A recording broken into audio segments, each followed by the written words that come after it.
2017 के पेपर को खत्म कर रहे हैं।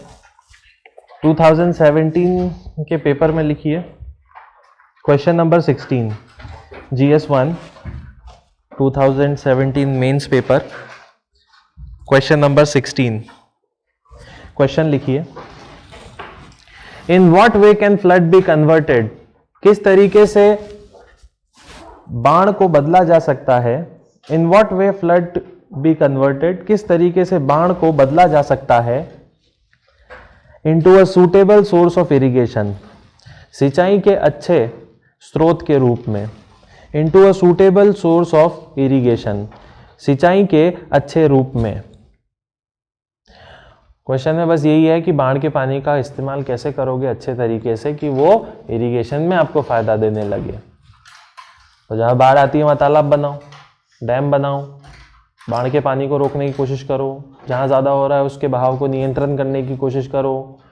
और ये सब ज़्यादातर काम कहाँ कर सकते हो, सूखे इलाके में जहां अचानक से बाढ़ आ जाती है। वो सारी चीज़ें लिखनी है, लिख लीजिए क्या क्या लिखोगे। सबसे पहले बताइए कि कहाँ भारत में कम बारिश होती है। बुंदेलखंड, विदर्भ, बुंदेलखंड MP में है, विदर्भ महाराष्ट्र में है, बिहार और राजस्थान। बिहार में कौन सा वाला बिहार सूखा रहता है, नॉर्थ या साउथ? साउथ, क्योंकि नॉर्थ में तो गंगा है और उससे जुड़ती हुई नदियां हैं। ओके, तो साउथ बिहार में कई बार क्या आ जाता है, सूखा आ जाता है।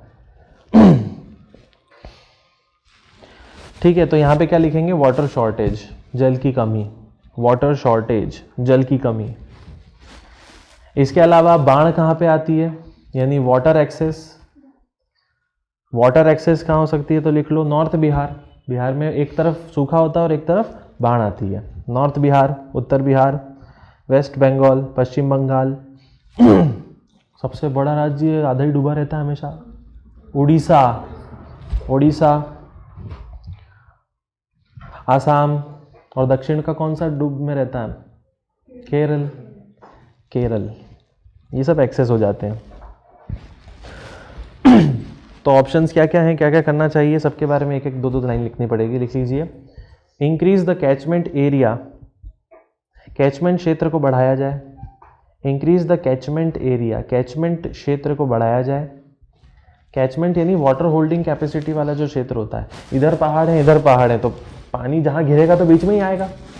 आप उस बीच के हिस्से को क्या करो, ब्रॉड करने की कोशिश करो ताकि बाढ़ तेजी से ना आए। और क्या कर सकते हो, नदियों को कैसे सुधारोगे, नदियों की जो चौड़ाई है उसको बढ़ा दो। तो इंक्रीजिंग विड्थ ऑफ रिवर, नदी चौड़ीकरण, increasing the width of river, नदी चौड़ीकरण। आपको बाढ़ को रोकना भी और उसका यूज भी करना है। आप नदी क्या कर दो, चौड़ी कर दो। चौड़ी के साथ और क्या कर सकते हो, गहरी, इंक्रीज डेप्थ, गहरीकरण, इंक्रीज डेप्थ, गहरीकरण करना। उन बड़ी नदियों से क्या निकाल सकते हो खेतों तक, चैनल्स, चैनल्स टूवर्ड्स फार्म, नहरें खेतों की ओर, चैनल्स टूवर्ड्स फार्म, नहरें खेतों की ओर। चलो, दो नदियों में बहुत ज़्यादा बाढ़ आती है तो उन दोनों नदियों को, एक नदी में बाढ़ आती है और एक नदी में बाढ़ शायद कम आती है, नहीं भी आती है, तो दोनों नदियों को क्या करोगे, कनेक्ट कर दो। बीच में क्या बना के, चैनल लिंक। जैसे केन बेतवा भारत की पहली दो नदियों को जोड़ने की परियोजना थी। तो लिखो इंटरलिंकेज प्रोजेक्ट, आंतरिक जुड़ाव परियोजना, इंटरलिंकेज प्रोजेक्ट, आंतरिक जुड़ाव परियोजना। लाइक केन एंड बेतवा, जैसे केन और बेतवा। केन नदी में बहुत ज़्यादा बाढ़ आती थी तो उसके बाढ़ के पानी को कहाँ फ्लो करवा देते हैं, वो बेतवा में। तो क्या हो जाता है, बाढ़ क्या हो जाती है, रेगुलेट हो जाती है, थोड़ा सा कंट्रोलिंग आ जाता है। और क्या कर सकते हो, और बताओ और क्या कर सकते हो, और कोई ऑप्शन बचा हुआ है? और कहाँ कहाँ मोड़ सकते हैं आप नदियों को? वेटलैंड्स में मोड़ सकते हो, आर्द्र भूमि में। तो लिख लीजिए, चैनल इन वेटलैंड, आर्द्र भूमि में नहरें। और कहाँ मोड़ोगे, सूखी जगह पर, इन ड्रॉट एरिया, सूखाग्रस्त क्षेत्रों में, इन ड्रॉट एरिया, सूखाग्रस्त क्षेत्रों में। ठीक है, बाकी तो वो नहरों की सफाई होनी चाहिए, नदियों की सफाई होनी चाहिए, वो सारी बातें। क्लीनिंग ऑफ रिवर्स, नदियों की सफाई, क्योंकि सफाई नहीं करोगे तो कचरा नीचे जमेगा, नीचे जमेगा तो पानी ऊपर बढ़ेगा और बाढ़ होगी। तो आप गहराई मेंटेन करके चलो नदियों की, तो बाढ़ क्या रहेगी, कंट्रोल। फिर भी नहीं रहती तो दूसरी नदी से जोड़ दो, फिर भी नहीं रहती तो खेतों तक जोड़ दो, फिर भी नहीं रहती तो आप सूखाग्रस्त क्षेत्रों तक जोड़ दो जहाँ पानी की कमी है। इस तरीके से आप बाढ़ का यूज़ भी करोगे और बाढ़ को कंट्रोल भी करोगे। समझ में आ गया? अगला क्वेश्चन लिखिए।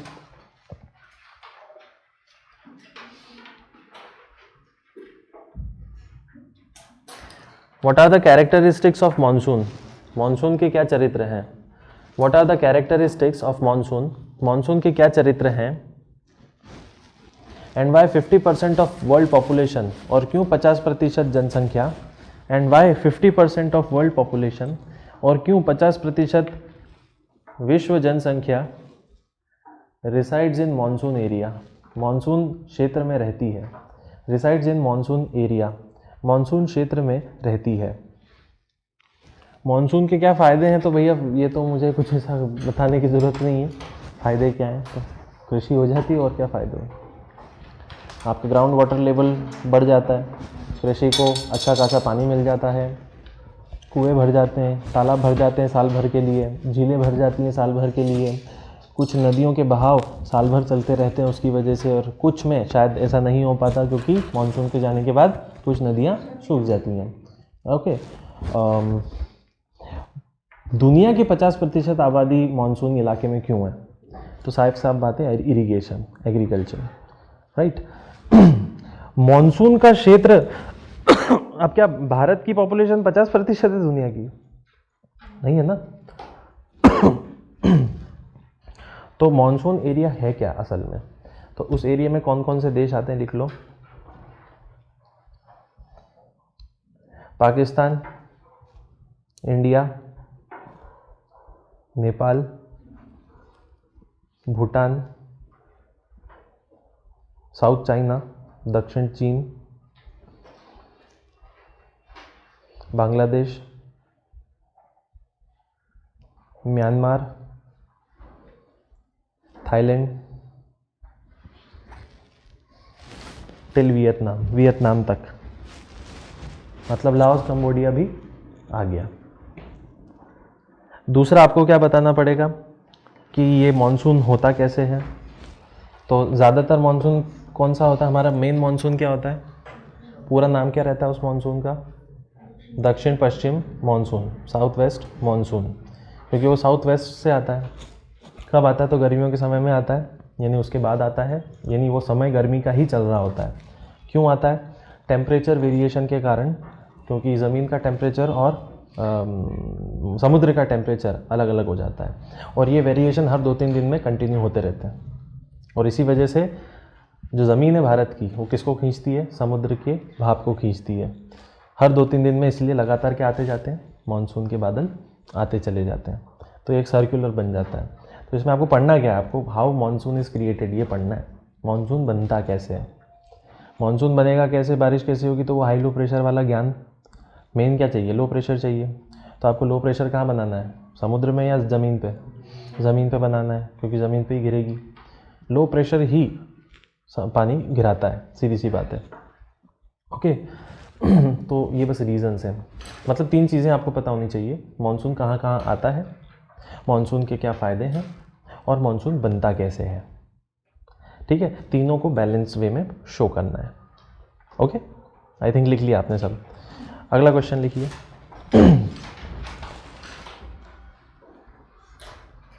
अगेन GS 1 में हर बार कंटिन्यू हो रहा है, स्वतंत्रता में महिलाओं का योगदान।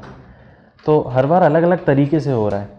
पहले इजी बनते थे क्वेश्चन, अब बहुत जटिल बन रहे हैं। अब देखो इसकी क्वेश्चन लिखो ये।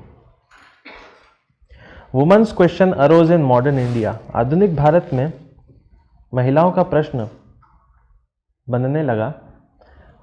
Women's question arose in modern India. आधुनिक भारत में महिलाओं का प्रश्न बनने लगा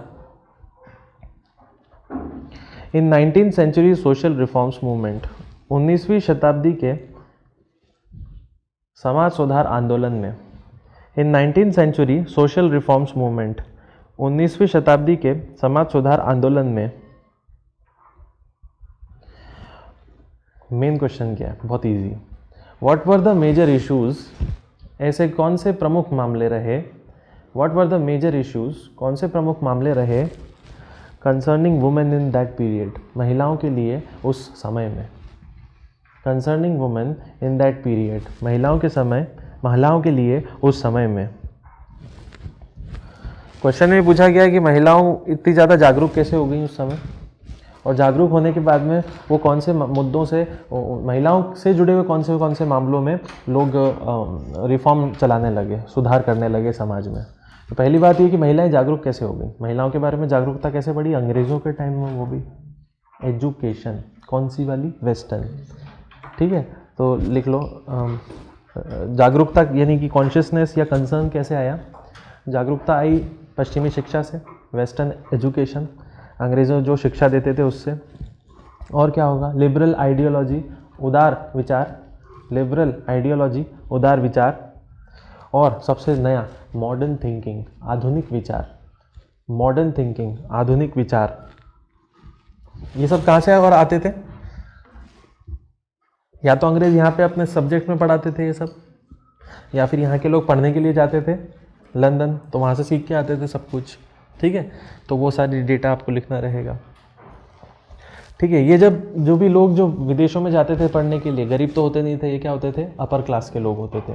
दैट मीन्स सोशल रिफॉर्म्स भी किसने शुरू किए, सबसे पहले अपर क्लास ने शुरू किए, तो ये भी लिख लेना। Upper class goes to London, उच्च वर्ग ही लंदन जाते, एंड स्टार्ट सोशल रिफॉर्म्स, और समाज सुधार शुरू करते, एंड स्टार्ट सोशल रिफॉर्म्स, और समाज सुधार शुरू करते। बहुत सारी 19वीं शताब्दी की बात हो रही है, तो बहुत सारी इरैशनल प्रैक्टिसेस होती थी महिलाओं के खिलाफ, राइट। तो बस वही पूछा है कि महिलाओं के मुद्दे क्या क्या थे, तो भैया बहुत सारे मुद्दे थे, जैसे सती प्रथा थी, आपका चाइल्ड मैरिज था, उसके अलावा विडो मैरिज नहीं हो सकती थी वो था, फीमेल इन्फेंटिसाइड होता था, भ्रूण हत्या, ये सब बहुत होता था। तो इन सब के बारे में आपको डिटेल लिखनी है। तो 19वीं सेंचुरी में मुख्य कारण क्या क्या थे, तो लिख लीजिए।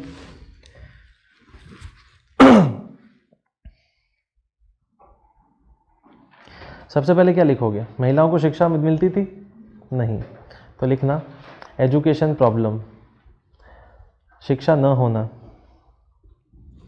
चाइल्ड मैरिज, बाल विवाह, पॉलीगैमी, बहु विवाह, एक व्यक्ति बहुत सारी पत्नियां रखता था, ये भी एक समस्या है, तो क्या हो गया, उसको पॉलीगैमी से समझाओगे। और क्या प्रॉब्लम है महिलाओं की इस समय,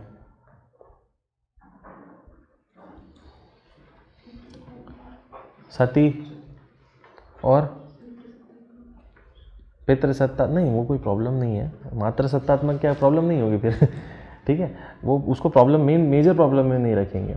लाइक विडो रीमैरिज होती थी या नहीं होती थी, नहीं होती थी, विधवा हो गई तो विधवा के बाद पुनर्विवाह नहीं होगा, तो वो भी लिख लो, विडो रीमैरिज, विधवा पुनर्विवाह का न होना।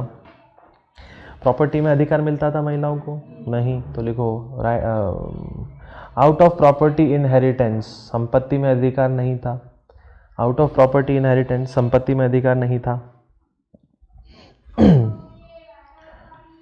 और क्या था, भ्रूण हत्या करते थे, फीमेल इन्फेंटिसाइड, शिशु भ्रूण हत्या, ये सब मेजर प्रॉब्लम्स थी 19वीं शताब्दी की।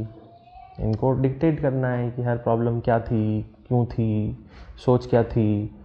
तो एक और प्रॉब्लम लिख सकते हो, Sanskritisation of the lower class society, निम्न वर्गों में भी संस्कृत विचार आ जाना। संस्कृत विचार उच्च वर्गों में होते थे, इसलिए उनको लड़की नहीं चाहिए होती थी, वही सोच कहाँ चली गई, उच्च वर्ग से निम्न वर्गों में चली गई, तो वहाँ भी यही प्रॉब्लम हो गई। आई थिंक सिमिलर क्वेश्चन बना था ना कि अपर क्लास की वजह से लोअर क्लास में क्या क्या इन्फ्लुएंस आए, तो वो यही थे कि वो ज़्यादा टच में रहते थे। जैसे एससी के लिए क्वेश्चन बना था, एसटी तो पूरा ट्राइबल है, तो वो तो जंगलों की बात करनी है हमको, लेकिन एससी में तो वो हमेशा क्या किसके टच में रहे हैं, अपर क्लास के टच में रहे हैं। तो वो जो आदतें थी वो क्या होती चली गई, ट्रांसफ़र होती चली गई, तो ये सारी आदतें उनके पास पहुंच गई, ठीक है। तो ये सब क्या थे, अनसाइंटिफिक इवल्स होते थे, बुरी चीज़ें होती थी, और इनको समाप्त करने के लिए कौन लोग आए, तो पता है आपको कौन कौन लोग रहेगा। पहला नाम, सबसे पहला नाम किसका लेना चाहिए इनके लिए, राजा राम मोहन रॉय। तो इनको हटाने के लिए किसने क्या क्या काम किए, तो राजा राम मोहन रॉय। और बोलो, ईश्वर चंद विद्यासागर, ईश्वर चंद Vidyasagar, M.G. Ranade, M.G. Ranade,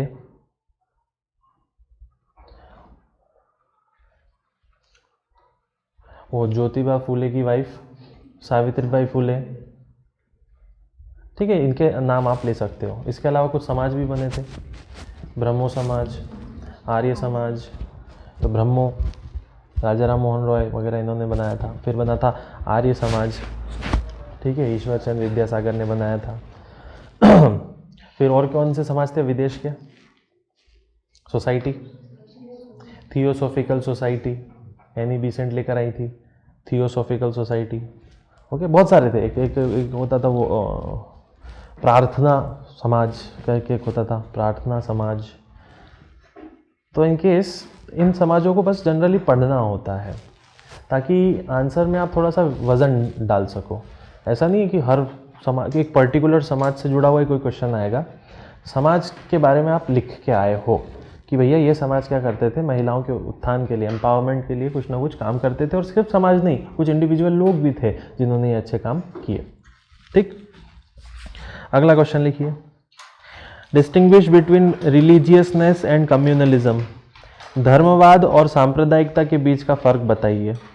distinguish between religiousness and communalism, धर्मवाद और सांप्रदायिकता के बीच का फर्क बताइए।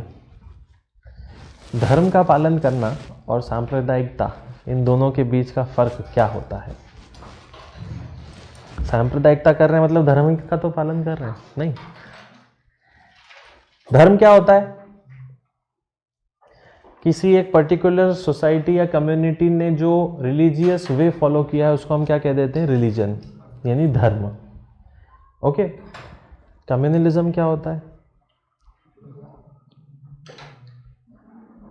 ऑर्थोडॉक्सिटी इन द रिलीजन, खुद के धर्म में क्या, कट्टरपंथ होना। तो कट्टरपंथ होना क्या गलत होता है, ठीक ही बात है। कट्टरपंथी तब तक ठीक है जब तक वो अपने धर्म तक ही रहे, लेकिन जब एक धर्म के अंदर का कुछ कानूनी हिस्सा, कुछ तौर तरीके, कुछ एक्टिविटीज़ टकराती हैं किसी दूसरे धर्म की एक्टिविटीज़ से, तो क्या बनता है, कम्युनलिज्म, सांप्रदायिकता। और ज़्यादा सही क्या है, रिलीजियसनेस या कम्युनलिज्म, ऑब्वियसली रिलीजियनिज्म। ठीक है, तो ये मैं आपके ऊपर ही छोड़ूंगा क्योंकि ये एक आइडियोलॉजिकल क्वेश्चन है, तो आपको इसको पूरा हल करना पड़ेगा। ओके, ठीक है, अगला लास्ट क्वेश्चन लिखिए, the growth of cities as IT hubs, शहरों का विकास हुआ है IT क्षेत्रों के रूप में। The growth of cities as IT hubs, शहरों का विकास हुआ है IT क्षेत्र के रूप में। And due to new employment here, और यहां नई नौकरियों से, and due to new employments here, और यहां नई नौकरियों से,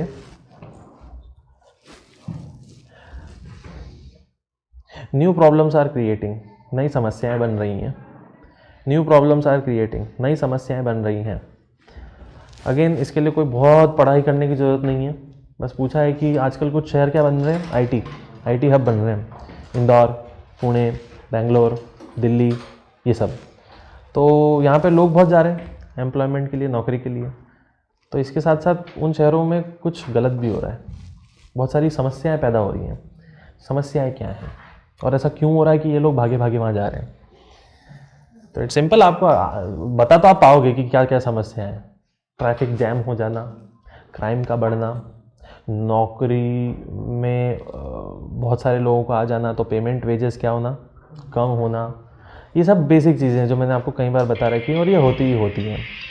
इसके अलावा इस क्वेश्चन में और क्या है, हाँ IT हब और इनकी समस्याएं पूछनी है। समस्याओं में आपको एक चीज़ ये बतानी है कि ये जो एक्स्ट्रा पॉपुलेशन गांव छोड़ छोड़ के, जो छोटे शहर छोड़ छोड़ के जा रही हैं, केवल आपको प्रॉब्लम नहीं बतानी। ये याद रखो, जब भी किसी क्वेश्चन में आपसे प्रॉब्लम पूछी जाती है उसका मतलब आपसे और क्या पूछा जा रहा है आखिरी में? सॉल्यूशन। ये भूलना नहीं है आपको। सॉल्यूशन आप क्या दोगे? सॉल्यूशन आप ये दोगे कि इन बड़े बड़े शहरों पर ही आईटी हब का प्रभाव होना ठीक बात नहीं है, यही प्रभाव दूसरे शहरों या छोटे क्षेत्रों में भी होना चाहिए, ताकि पागलों की तरह वो जनसंख्या उन बड़े बड़े शहरों में भागे ना। जब भागेगी नहीं तो ट्रैफिक कम होगा, जब भागेगी नहीं तो हर व्यक्ति को सही पेमेंट भी मिलेगा, जब भागेगी नहीं तो सैनिटेशन की प्रॉब्लम भी नहीं होगी। अदरवाइज़ ये शहर क्या करते हैं, और किराएदार क्या कर देते हैं, बढ़ा देते हैं, क्योंकि हर व्यक्ति जो पहली बार आएगा तो प्रॉपर्टी तो खरीदेगा नहीं, वो किराए में रहेगा, तो उसके आमदनी का बहुत सारा हिस्सा भी कहाँ चला जाता है? खाने पीने और किराए में चला जाता है। तो कुछ प्रॉब्लम और कुछ समाधान, इनका मैशअप करना है, मिक्सचर करना है। ओके, ये याद रखिए, जब भी प्रॉब्लम पूछी जाती है तो केवल प्रॉब्लम बता के नहीं आना है, आधे नंबर से भी कम मिलेंगे। जब आप सॉल्यूशन बता के आओगे तब आपको आधे नंबर से थोड़े ज़्यादा मिलेंगे, पूरे तो वैसे भी नहीं मिलने वाले। ठीक है, तो कोशिश ये रहनी चाहिए आपको। ठीक है, उसके अलावा वही बातें कर सकते हो कि ये आईटी हब क्या होता है। तो आईटी हब में बीपीओ वगैरह होते हैं, राइट। बीपीओ यानी कि कॉल सेंटर्स होते हैं, इसलिए लोग इंदौर वगैरह जाने की कोशिश करते हैं। नौकरी बहुत होती है, अपॉर्चुनिटी बहुत होती है, वो चीज़ें होती हैं। देन ट्रांसपोर्टेशन में बता दीजिएगा। उसके अलावा कुछ ऑक्सिलरी जॉब्स होते हैं, केवल आईटी के होने से आईटी के लोग नहीं जा रहे हैं, फिर पीछे पीछे सर्वेंट्स जाएंगे, नौकर जाएंगे, मेड्स जाएंगे, टैक्सी ड्राइवर बढ़ जाएंगे, ऑटो वाले बढ़ जाएंगे, मॉल्स बढ़ जाएंगे। ठीक है, सड़कें चौड़ी होंगी या फिर सड़कें कंजस्टेड हो जाएंगी, चौड़ी नहीं होंगी तो केवल आईटी होने की वजह से आईटी के लोग नहीं जा रहे हैं, पीछे पीछे बहुत सारे काम करने वाले लोग भी जा रहे हैं। यही होता है ना, जब कोई इंडस्ट्री सेटअप होती है तो आसपास क्या होता है, बहुत सारे सपोर्टिंग एलिमेंट्स भी वहाँ पे गैदर होने लगते हैं। तो ये समझाना है। एंड देन फाइनली आपको याद रखना पड़ेगा इस मामले में goal number 11 of SDG. SDG का गोल नंबर 1 क्या था? सतत शहरों का विकास, सस्टेनेबल डेवलपमेंट ऑफ सिटीज़, शहरों का सतत विकास। सस्टेनेबल डेवलपमेंट ऑफ सिटीज़ का मतलब केवल एक शहर का डेवलपमेंट नहीं, हर शहर का बराबर डेवलपमेंट हो। बराबर होगा तो एक पर्टिकुलर जनसंख्या उस एक शहर में नहीं जाएगी। कितने डेवलपमेंट गोल्स हैं टोटल? 17। ये 17 याद क्यों रखने हैं? क्योंकि जहाँ मौका मिले वहाँ पे एक आध गोल टिका के आ जाओ। ओके, तो अपग्रेड होता है आंसर इससे। ठीक है, यहाँ नहीं कि यार यहाँ तो पूछा ही नहीं है एसडीजी के बारे में। अरे लिखा है एसडीजी में, पूरी दुनिया के बारे में लिखा हुआ है, वो 17 गोल्स होने चाहिए।